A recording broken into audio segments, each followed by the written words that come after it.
Hello बच्चों, कैसे हो? आपका स्वागत है त्रिपान स्टडी सेंटर में। आज जो हम करने जा रहे हैं काफ़ी महत्वपूर्ण चैप्टर है, the making of the national movement 1870 century to 1947 century. यानी देखा जाए तो राष्ट्रीय आंदोलन का निर्माण 1870 से लेकर 1947 तक ये काफ़ी महत्वपूर्ण है। और ये बुक है हमारी अतीत पार्ट 3 और ये इतिहास का चैप्टर है। और देखा जाए तो कक्षा 8वीं के विद्यार्थियों के लिए महत्वपूर्ण यहाँ पर है। और सबसे महत्वपूर्ण बात ये है कि ये आपको हिंदी इंग्लिश दोनों ही माध्यम में समझाए जाएंगे, जो काफ़ी महत्वपूर्ण रहेंगे। अगर आपको कोई भी वीडियो ढूंढना है उसको प्लेलिस्ट में ढूंढ सकते हो, सारे को जो है आपको बड़ी आसानी से मिल जाएंगे। सबसे महत्वपूर्ण बात ये रहता है कि यहाँ पर जो है न्यू एग्ज़ाम पैटर्न पे ये तैयार की गई है, तो ये आपके एग्ज़ाम पॉइंट ऑफ व्यू से महत्वपूर्ण रहेगा। इसमें हम सारे क्वेश्चनों का एनालाइज करेंगे, समझेंगे एमसीक्यू के अंतर्गत, जो काफ़ी महत्वपूर्ण रहेगा। चलिए देखते हैं हमारा यहाँ पर टॉपिक क्या आया है। यहाँ पर जो हम चैप्टर करने जा रहे हैं काफ़ी महत्वपूर्ण है। राष्ट्रीय आंदोलन का निर्माण 1870 से लेकर 1947 तक, ये काफ़ी महत्वपूर्ण चैप्टर होने वाला है। The making of the national movement 1870 to 1947, ये कक्षा 8वीं के विद्यार्थियों के लिए है। और ये बुक जो है ओवर पास्ट पार्ट 3, जो काफ़ी महत्वपूर्ण है इतिहास का। इसमें हम एमसीक्यू करेंगे जो काफ़ी महत्वपूर्ण रहेगा। और सबसे महत्वपूर्ण बात रहेगा कि ये एमसीक्यू आपको हिंदी इंग्लिश दोनों माध्यम में रहेंगे, तो आपको हर एक पार्ट को समझना चाहिए, हर एक बात को एनालाइज करना चाहिए और फिर उसके अंतर्गत जो है अपने एग्जाम व्यू से आगे बढ़ना चाहिए। क्वेश्चन है कि डैश ने महात्मा गांधी को महिलाओं को स्वतंत्रता आंदोलन में भाग लेने की अनुमति देने के लिए राजी किया था। क्वेश्चन बहुत ही क्लियर और साफ है कि डैश ने महात्मा गांधी को महिलाओं को भी स्वतंत्रता आंदोलन में भाग लेने की अनुमति देने के लिए राजी किया था। मैं आपको बता दूं, पहले जब आंदोलन होती थी तो उसमें महिलाएं पार्टिसिपेट नहीं करती थी, लेकिन बाद में महिलाओं ने इस पर बढ़ चढ़ कर जो है पार्टिसिपेट किया, जिसके कारण जो है बहुत ही आंदोलन को एक मजबूती मिली। तो ये काफ़ी महत्वपूर्ण था। लेकिन महात्मा गांधी को किस व्यक्ति ने जो है प्रोत्साहन दिया था कि आप जो हो महिलाओं को भी स्वतंत्रता आंदोलन में भाग लेने दिया जाए? A dash persuaded to Mahatma Gandhi to allow the women to the participate in a freedom movement. You know that question is very interesting. A dash persuaded Mahatma Gandhi to allow a woman to be a participate in a freedom movement. Option देखें तो पहला option है अम्बाबाई ने उनको प्रोत्साहित किया था, B कहता है कमला नेहरू ने उनको प्रोत्साहित किया था, सी कहता है सरोजनी नायडू ने किया था उनको प्रोत्साहन, या डी उनकी पत्नी कस्तूरबा गांधी ने किया था। तो देखा जाए तो क्वेश्चन काफ़ी महत्वपूर्ण है, क्योंकि आपको पता ही होगा कि कई आंदोलनों में ये बात रहती है कि अगर महिलाओं को पार्टिसिपेट किया जाए तो आंदोलन खराब हो जाती है। ये हमेशा रहा है। और हमने धर्म के अंतर्गत भी देखा था कि बौद्ध धर्म में जब महिलाओं की एंट्री होना स्टार्ट हो गया था तो बौद्ध धर्म जो है 2 भागों में बट गई थी। तो महात्मा गांधी भी यहाँ पर काफ़ी चिंतित थे कि अगर महिलाएं आएगी तो आंदोलन को जो है बहुत काफ़ी वीकनेस हो जाएगी, लेकिन ऐसा नहीं हुआ। यहाँ पर जो है एक व्यक्ति के कोशिशों के कारण महात्मा गांधी ने जो है महिलाओं को भी स्वतंत्रता आंदोलन में भाग लेने की अनुमति दी। तो वो थी सबसे महत्वपूर्ण औरत सरोजनी नायडू, यानी ऑप्शन सी सही है आपका। सरोजनी नायडू ही वो महिला थी जिसके कहने पर महात्मा गांधी ने महिलाओं को स्वतंत्रता आंदोलन में भाग लेने की अनुमति दे दी थी, क्योंकि ये ज़रूरी था। क्योंकि हम भी एक बात जानते हैं कि जो साइकिल होते हैं उसके 2 पहिए होते हैं, अगर दोनों एक साथ न चले तो कोई भी कार्य करना संभव नहीं है। और ये बात महात्मा गांधी ने बेखूबी समझ लिया, इसलिए महिलाओं को भी स्वतंत्रता आंदोलन में भाग लेने की अनुमति दी। और महिलाओं ने उनके विचारधाराओं को जो है प्रकाष्ठा पर उतारा और उन्होंने हर एक काम करके दिखाया जो वो कर सकती थी। और इस कारण से भारत जो है देखा जाए तो 1947 को आज़ाद हो गया और भारत में जो है अपनी नई उड़ान के लिए तैयार हो गया। तो ये काफ़ी महत्वपूर्ण था और ये सब हुआ कहीं ना कहीं सरोजनी नायडू के प्रयासों के कारण ही। चलिए देखते हैं अगला क्वेश्चन क्या है। अगला क्वेश्चन जो हमारे समक्ष आया है, क्वेश्चन है कि सिख गुरुद्वारे के धार्मिक पदाधिकारी को डैश कहते हैं। देखिए दोस्तों, क्वेश्चन काफ़ी महत्वपूर्ण है कि सिख गुरुद्वारों के धार्मिक पदाधिकारी को डैश कहते हैं। Mean the religious of functionaries of Sikh gurdwara are, you know that question है the religious functionaries of Sikh gurdwara are. Option है ए महंत, बी पंडित, सी ब्राह्मण, डी सहकर्मी। तो काफ़ी महत्वपूर्ण क्वेश्चन है कि सिख गुरुद्वारे के जो धार्मिक पदाधिकारी होते हैं उसको हम किस नाम से जानते हैं। जैसे आपको पता ही होगा कि हिंदू धर्म में अगर मंदिर है उसमें जो होते हैं पंडित बैठते हैं, ठीक है, पंडित होते हैं, वो कार्यभार संभालते हैं। उसी तरह जो मुस्लिम धर्म होते हैं उनमें जो कार्यभार संभालते हैं वो होते हैं मौलवी। तो यहाँ पर सिख गुरुद्वारों के धार्मिक पदाधिकारी को हम क्या कहते हैं?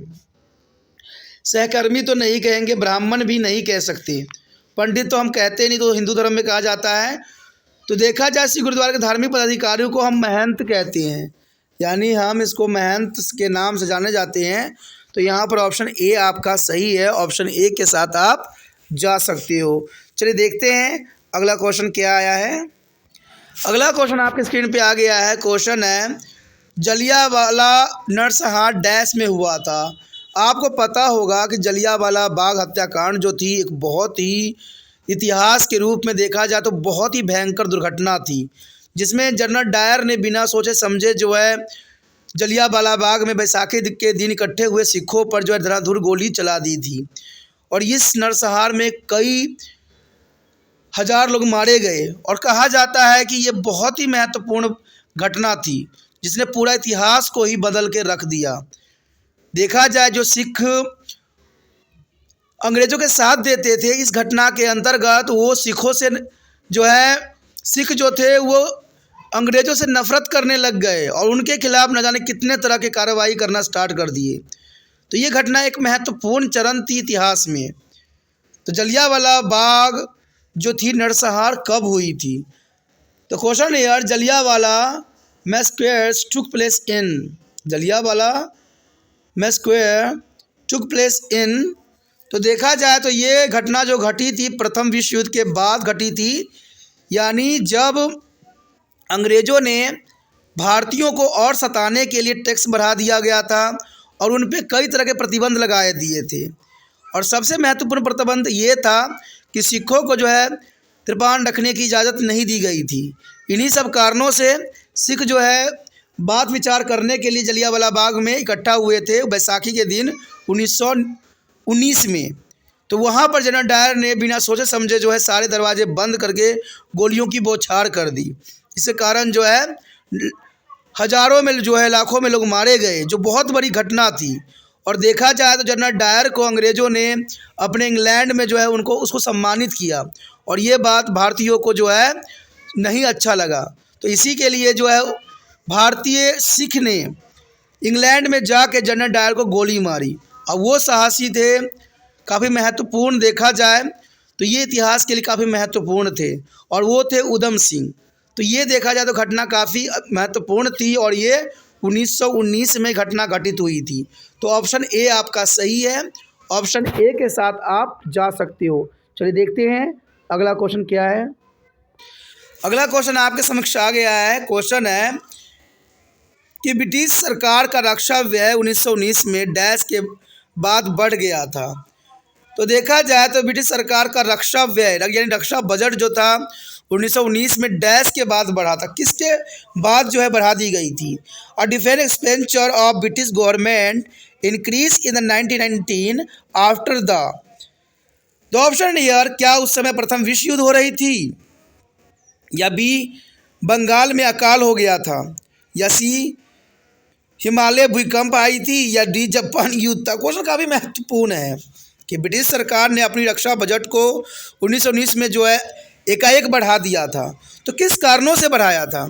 मैं आपको एक बात बता दूं कि देखा जाए तो 1914 से लेकर 1918 तक जो था प्रथम विश्व युद्ध लड़ी गई थी, और प्रथम विश्व युद्ध जो थी अंग्रेज़ों के साथ ही की हुई थी, और प्रथम विश्व युद्ध में अंग्रेज़ों को बहुत ही क्षति उठानी पड़ी थी, जिसके कारण जो है वो कहीं ना कहीं से जो है अपनी भरपाई करना चाहते थे। और इन्हीं कारणों से उन्होंने भारतीय व्यय में जो है 1919 में बढ़ा दी थी।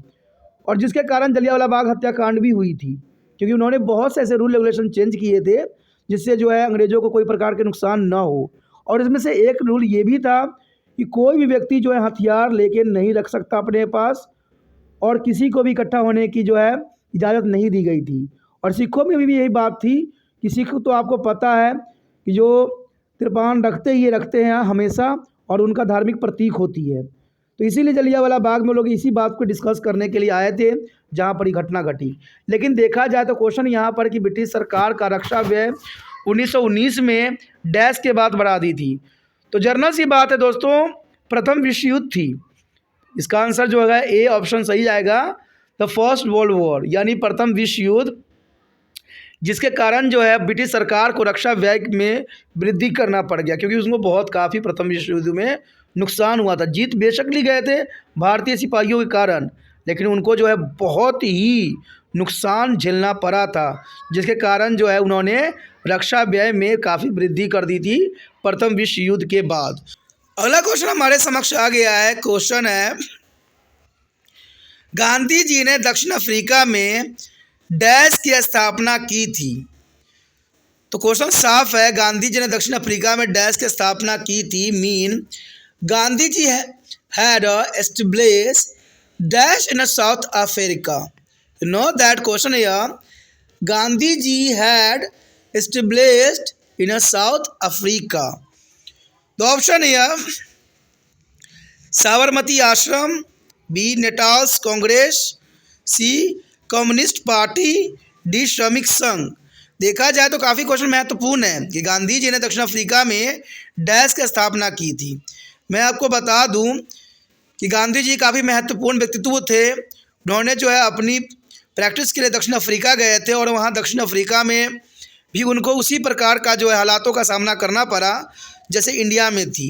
इसलिए वो गांधी जी ने सब प्रथम जो है अपना वहाँ पर गतिविधि को स्टार्ट किए, और उसके बाद जब उनको लगा कि यहाँ पर सब कंडीशन सही हो गया तो वो भारत की तरफ रुख किए, और फिर भारत में जो है उन्होंने आंदोलन का एक सूत्रपात किया। तो यहाँ पर देखा जाए तो गांधी जी ने दक्षिण अफ्रीका में डैश की स्थापना किया था। देखिए, साबरमती आश्रम का तो उन्होंने किया नहीं था, और नेटाल कांग्रेस, हाँ जी, ये बात सही है कि नेटाल कांग्रेस की जो है महात्मा गांधी ने साउथ अफ्रीका में स्थापना किया। तो यहाँ पर ऑप्शन बी के साथ आप जा सकते हो। ऑप्शन बी आपका सही है कि गांधी जी ने दक्षिण अफ्रीका में नेटाल कांग्रेस की स्थापना की। ऑप्शन बी यहाँ पर सही है। चलिए देखते हैं अगला क्वेश्चन क्या है। अगला क्वेश्चन आपके समक्ष आ गया है। क्वेश्चन है, प्रांतीय स्वायत्तता 1935 के डैश के तहत निर्धारित की गई थी। देखिए, एक प्रांतीय स्वायत्तता 1935 बनाई गई थी जो काफ़ी महत्वपूर्ण था, और किसके तहत निर्धारित की गई थी, इसके क्या रीज़न थे 1935 में जो बनाई गई थी, आखिर क्यों बनाई गई थी। तो क्वेश्चन है, provisional autonomies was prescribed under of 1935। The provisional autonomies was prescribed under dash of 1935. The option here, Royal Act, option B, Vehicular Press Act, C, भारतीय सरकार अधिनियम, डी, सशक्त अधिनियम। तो क्वेश्चन काफ़ी महत्वपूर्ण है कि प्रांतीय स्वायत्तता 1935 को डैश के तहत निर्धारित की गई थी। दोस्तों, इसका साफ आंसर है कि भारत सरकार अधिनियम, यानी ऑप्शन यहाँ पर सी है कि भारतीय सरकार अधिनियम के तहत जो है प्रांतीय स्वतंत्रता 1935 को प्रस्तावित की गई थी। तो ऑप्शन सी पे आप जा सकते हो। ऑप्शन सी आपका सही रहेगा। चलिए देखते हैं अगला क्वेश्चन क्या है। अगला क्वेश्चन आपके स्क्रीन पे आ गया है। क्वेश्चन है कि अहमदाबाद डैश के तट पर स्थित है। अहमदाबाद जो शहर है वो किस नदी के तट पर स्थित है। सिंपल सा क्वेश्चन है, कोई इसमें लंबा चौड़ा प्रोसेसिंग नहीं है कि अहमदाबाद जो शहर है किस नदी के तट पर स्थित है। Mean Ahmedabad located in the bank of, Ahmedabad is located on the bank of. The option here, Mahi नदी, option B Sabarmati, option C Narmada नदी, ऑप्शन डी गोदावरी। तो ये काफ़ी महत्वपूर्ण है कि अहमदाबाद शहर जो है कहाँ पर स्थित है, जो कि महात्मा गांधी का आश्रम भी था अहमदाबाद में, तो वो कहाँ थी। तो जर्नल सी बात दोस्तों, ये आपको पता होना चाहिए कि अहमदाबाद जो स्थित है साबरमती जो है नदी के किनारे बसा हुआ है। और आपको पता है कि महात्मा गांधी के जो आश्रम था साबरमती आश्रम थी।